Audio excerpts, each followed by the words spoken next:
অভিরাম পথ আঁকতে সেই তার ঠাকুর ঘর। সেখানে গিয়ে হাত জোর করে বললে, এই জন্যই কি এত কাল রেখায় রেখায় রঙে রঙে তোমাকে স্মরণ করে এলেন। এতদিনে বড়দিনে কি এই অপমান। এমন সময় রথের মেলা বসল।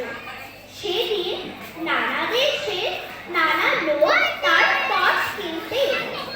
সেই ভিড়ের মধ্যে এলো একটি ছেলে, তার আগে পেছে লোক লস্কর।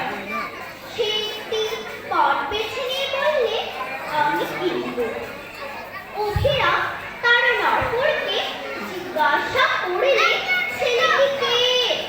সে বললে, আমাদের রাজমন্ত্রীর একমাত্র ছেলে। অভিরাম তার পটের ওপর কাপড় চাপা দিয়ে বললে, বেচব না। শুনে ছেলেরা আবার আরো বেড়ে উঠল। বাড়িতে এসে সে খায় না, মুখ ভার করে থাকে। অভিরামকে মন্ত্রী থলে ভরা মোহর পাঠিয়ে দিল। মোহর ভরা থলে মন্ত্রীর কাছে ফিরে এলো। মন্ত্রী মনে মনে বললে, এত বড় স্পর্ধা!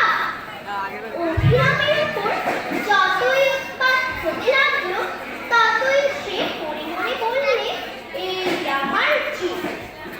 প্রতিদিন প্রথমে সকালে অভিরাম তার ইষ্ট দেবতার একখানা করে ছবি আঁকে। এই তার পূজা, আর কোনো পূজা সে জানে না।